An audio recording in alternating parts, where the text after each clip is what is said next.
Assalamualaikum warahmatullahi wabarakatuh. Innal hamdalillah nasta'inuhu wa nastaghfiruh wa na'udzu billahi min syururi anfusina wa sayyiati a'malina. May yahdihillahu fala mudhillalah wa may yudlil fala hadiyalah. Wa asyhadu an la ilaha illallah wahdahu la syarikalah wa asyhadu anna Muhammadan abduhu wa rasuluh. Allahumma sholli ala sayyidina Muhammad walhamdulillahi rabbil alamin. Sahabat Ikhwan Gumilar yang dimuliakan oleh Allah Subhanahu wa ta'ala, melanjutkan tausiah yang sebelumnya. Untuk menjaga agar hati tetap sehat, perlu kiranya kita menjawab sebuah pertanyaan. Apa yang menyebabkan hati rusak? Yang dimana kemarin dijelaskan Ibnu Hajar Al-Asqalani dalam kitabnya mengutarakan, beliau mengatakan ada 6 hal yang membuat hati manusia menjadi rusak. Yang pertama kemarin disebutkan berbuat dosa dengan berharap kelak ia bisa bertobat. Kedua, berilmu tapi tidak mau mengamalkannya. Ketiga, seseorang beramal ia tidak ikhlas beramalnya. Baru 3. Nomor selanjutnya atau nomor 4 yang menyebabkan rusaknya hati itu adalah memakan rezeki Allah tapi tidak mau bersyukur. Karunia dan syukur merupakan pasangan yang tak bisa dipisahkan. Jika tidak ada kehidupan manusia di dunia ini yang luput dari karunia Allah Subhanahu wa ta'ala, maka bersyukur adalah pilihan sikap yang wajib. Orang yang tak mau bersyukur adalah orang yang tidak memahami hakikat rezeki. Jenis anugerah Allah mungkin ia batasi hanya kepada ukuran-ukuran yang bersifat material belaka.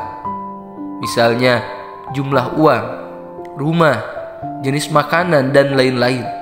Padahal rezeki diterima di setiap saat, seperti rezeki bendawi ataupun non-bendawi, mulai dari napas, waktu luang, akal sehat, hingga berbagai kecukupan, kebutuhan lainnya seperti makan, tempat tinggal, dan pakaian. Hanya mereka yang sanggup merenungkannya yang akan jauh dari kupur nikmat alias tidak bersyukur kepada Allah Subhanahu wa ta'ala. Syekh Nawawi dalam kitab Nasoil Ibad mengartikan syukur dengan menggunakan anggota badan dan harta benda untuk sesuatu yang mendatangkan ridho Allah Subhanahu wa ta'ala. Artinya, selain ucapan alhamdulillah, kita dianggap bersyukur bila tingkah laku kita termasuk dalam penggunaan kekayaan kita bukan untuk jalan maksiat kepada Allah Subhanahu wa ta'ala, maka itu termasuk syukur kita kepada Allah Subhanahu wa ta'ala. Sahabat Ikhwan Gumilar yang dimuliakan oleh Allah Subhanahu wa ta'ala, perusak hati yang kelima adalah tidak ridho dengan karunia Allah. Pada level ini, orang bukan hanya tidak mau mengucapkan rasa syukur, tapi juga kerap mengeluh, merasa kurang, bahkan dalam bentuknya yang ekstrim melakukan protes kepada Allah Subhanahu wa ta'ala. Allah memberikan kadar rezeki pada hambanya sesuai dengan proporsionalnya. Tidak ada hubungan langsung bahwa yang kaya adalah mereka yang paling disayang Allah, sementara yang miskin adalah mereka yang sedang dibenci Allah. Bisa jadi justru apa yang kita sebut kurang sebenarnya adalah kondisi yang paling pas agar kita selamat dari tindakan melampaui batas. Betapa banyak orang berlimpah harta namun malah lalai dengan tanggung jawab kehambaannya. Boros, sombong, berpoya-poya, kikir, tenggelam dalam kesibukan duniawi dan lupa akhirat dan lain sebagainya. Sahabat Ikhwan Gumilar yang dimuliakan oleh Allah Subhanahu wa ta'ala, nomor ke-6, hal yang merusak hati kita adalah mengubur orang mati namun tidak mengambil pelajaran darinya. Peristiwa kematian adalah nasihat yang lebih gemblang daripada pidato-pidato dalam panggung ceramah. Ketika ada orang yang meninggal, kita disajikan fakta yang jelas bahwa kehidupan dunia ini fana. Dunia ini hanya sementara. Liang kuburan adalah momen perpisahan kita dengan seluruh kekayaan yang kita miliki, jabatan yang kita miliki, status sosial yang kita miliki, dan popularitas yang pernah dimiliki kita. Itu semua akan kita tinggalkan. Selanjutnya, orang mati akan berhadapan dengan semua pertanggungjawaban atas apa yang ia perbuat selama hidup di dunia. Rasulullah Shallallahu Alaihi Wasallam pernah bersabda, "Sungguh, liang kubur merupakan awal perjalanan akhirat. Jika seseorang selamat dari siksaannya, maka perjalanan selanjutnya akan lebih mudah. Namun jika ia tidak selamat dari siksaannya, maka siksaannya selanjutnya akan lebih kejam." Hadis riwayat Tirmidzi. Sahabat ikhwan gumilar yang dimuliakan oleh Allah Subhanahu wa taala, jadi kesimpulannya, ketika kita ingin hati yang kita miliki itu senantiasa sehat, maka kita harus menjauhi segala sesuatu yang menyebabkan hati kita menjadi rusak. Simpulnya, berarti yang pertama, kita jangan sampai selalu berbuat dosa. Walaupun kita memiliki harapan atau memiliki tujuan akan tobat, akan meminta ampun kepada Allah, jangan sampai kita terbiasa melakukan sesuatu perbuatan yang dimana dilarang oleh Allah Subhanahu wa taala dan Nabi kita Nabi Muhammad sallallahu alaihi wasallam.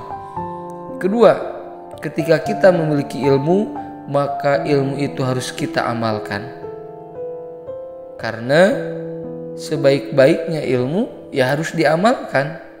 Walaupun kita memiliki ilmu sedikit, tapi ketika kita amalkan, maka ilmu itu akan menjadi cahaya bagi kita. Ilmu itu akan menjadi penolong bagi kita. Ketiga, kita jangan sampai ketika melakukan amaliyah ibadah, hati yang kita miliki atau tujuannya bukan karena Allah Subhanahu wa taala. Apapun perbuatan amaliyah ibadah yang kita lakukan, harus kita niatkan lillahi ta'ala. Keempat, masalah rezeki yang Allah berikan kepada kita semua harus kita syukuri.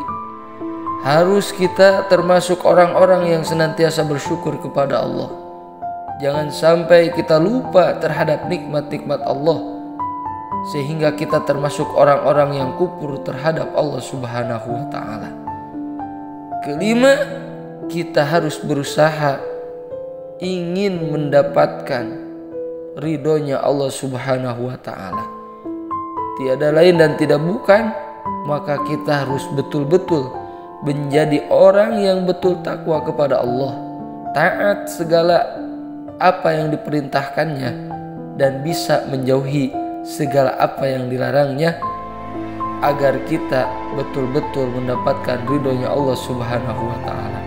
Keenam, ketika ada saudara kita yang meninggal dunia, maka itu harus menjadi tafakur, menjadi pengingat bahwasannya kita juga akan seperti itu.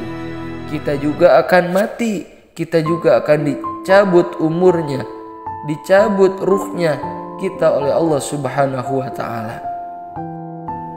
Sahabat ikhwan gumilar yang dimuliakan oleh Allah Subhanahu wa taala, mudah-mudahan kita semua termasuk orang-orang yang bisa menjauhi semua perbuatan yang bisa menyebabkan hati kita rusak, justru kita termasuk orang-orang yang bisa menjaga hati yang kita miliki senantiasa dalam keadaan yang baik. Amin ya Allah ya Rabbal Alamin. Mudah-mudahan perkataan ini dari awal sampai akhir ada kebaikan dan manfaat bagi kita semua. Amin ya Allah ya Rabbal Alamin. Mungkin hanya itu yang bisa disampaikan. Kurang lebihnya, jika ada kesalahan, itu kesalahan mutlak dari pribadi. Jika ada ilmu yang baik, itu ilmu Allah Subhanahu wa Ta'ala. Mudah-mudahan menjadi ilmu yang bermanfaat, maslahat dunia sampai nanti di akhirat. Amin ya Allah ya Rabbal Alamin. Akhirul kalam. Assalamualaikum warahmatullahi wabarakatuh.